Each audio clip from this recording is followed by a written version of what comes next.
नुसतं फोटो पुरते दिघे साहेब आणि हिंदू हृदय सम्राट करून चालत नाही। म्हणजे आज जे त्यांचं चाललेलं आहे नुसतं फोटो लावतायत, बाळासाहेबांच्या नावाने आता मोदींना मतं मागावी लागतायत। हे गद्दार जे चालले होते मला सांगत होते की उद्धवजी आपण मोदींचे फोटो लावून निवडून आलो। हे तुमचे उपमुख्यमंत्री सुद्धा, काय त्यांचं नाव, टरबूज, मी अक्षय कुमारना जाहीर विनंती करतोय की अक्षयजी तुम्ही जरा पुन्हा एकदा 4 जूनच्या आधी मोदीजींची मुलाखत घ्या, कारण 4 जून नंतर पंतप्रधान ते नसणार आहेत।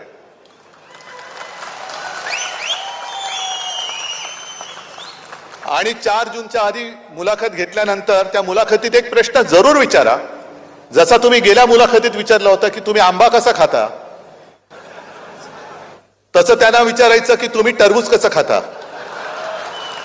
कापून खाता की आणखीन कसा वेगळ्या प्रकारे खाता, जरा विचारा, कारण नंतर काय भाव नसणार आहे।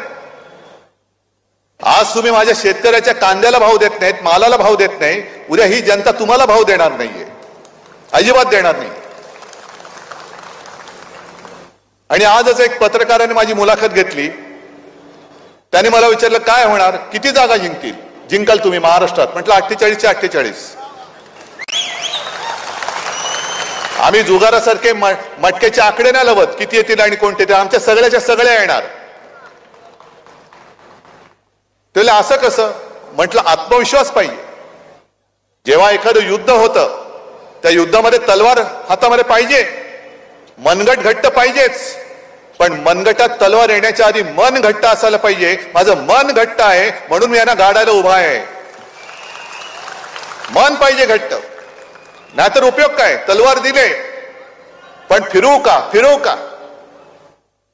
आणि हे जे फेकट जनता पक्ष मी म्हणतो ते यांनाच म्हणतो। जितेंद्र आता तुम्ही ती नोटीस फाडली, 4 तारखेनंतर बघा आपण यांनाच फाडून टाकू।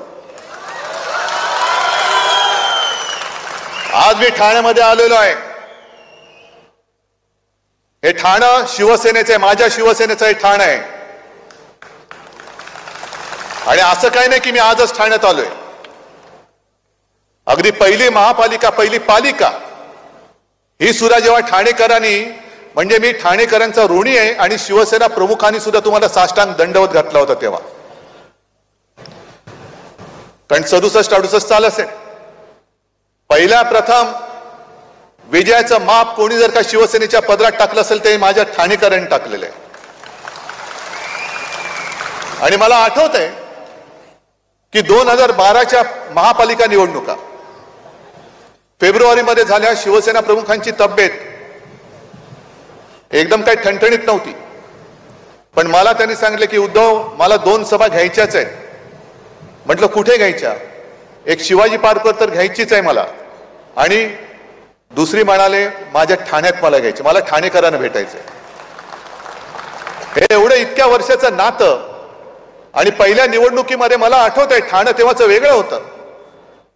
अगदी तेव्हा आपले पहिले नगराध्यक्ष ठाणेकरांनी निवडून दिले होते, मग सतीश प्रधान, मोदा जोशी, प्रकाश परांजपे सगळी मालिका आपल्याकडे होती। आणि मी माझ्या बरोबर ठाणे आज शहर झाले, पण प्रचाराला बैलगाडीतून सुद्धा फिरलोय। तेव्हा यांना दाढी सुद्धा फुटली नसेल, अक्कलदाढ तर नव्हतीच तेव्हाही नाही आणि आत्ताही नाहीये, पण काय शेफारले।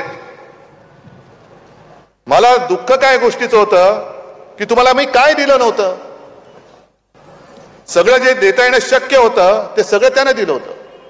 आणि जितेंद्र साक्षीदार आहेत, जितेंद्र त्या मंत्रिमंडळात माझे सहकारी मंत्री होते।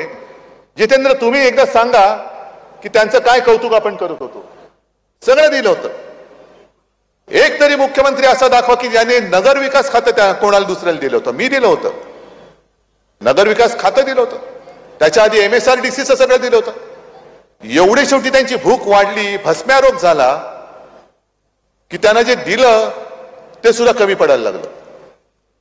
आणि मग जेव्हा माझं ऑपरेशन झालं होतं, खरं मी शिवसैनिकांवरती विसंबून आज सुद्धा तुमच्याच जोरावरती मी लढतोय, तुमच्याच जोरावर। म्हणजे सगळ्यांना जो प्रश्न पडलेला आहे केऱ्याचा पक्ष चोरला आम्ही, चिन्ह काढून घेतलं, तरी हा उद्धव ठाकरे उभा कसं काय? कारण ते माझं ही ताकद कागदावरती आहे, खरी ताकद माझी समोर आहे. आणि जेव्हा शिवसेना सांभाळायला पाहिजे होती तेव्हा तुम्ही शिवसेना विकलीत, गद्दारी केलीत. नरेंद्र मोदी आणि अमित शहा, नरेंद्र मोदींचं काय झालं मला कळत नाहीये. कधी असं कधी तसं, कधी तसं कधी असं. आजच मला पत्रकारांनी दुसरा प्रश्न विचारला, TV9नीच ती एक त्यांची क्लिप दाखवली की उद्धव ठाकरे हे बाळासाहेबांचे वारसदार आहेत का? ते म्हणाले हो, त्यांचे ते पुत्र आहेत. मग नंतर म्हणतात नकली संतान, परत म्हणतात नकली सेना. मी कालही बोललो, परवाही बोललो, आजही बोलणार, उद्याही बोलणार. जो कोणी माझ्या शिवसेनेला नकली म्हणेल तो माणूस कोणी असला तरी तो बेअकली आहे. तो बेअकलीच माणूस म्हणायला पाहिजे. कारण स्वतः शिवसेना प्रमुखांनी या माझ्या सोन्यासारख्या शिवसेनेची जबाबदारी स्वतःहून माझ्याकडे दिली. मोदीजी तुमच्या परमिशनची गरज नव्हती आणि नाही, आवश्यकताच नाहीये. पण आज तुमचे जे काही चाललंय, बाळासाहेबांचे माझ्यावरती खूप उपकार आहेत, ते उपकार तुम्ही असे फेडता?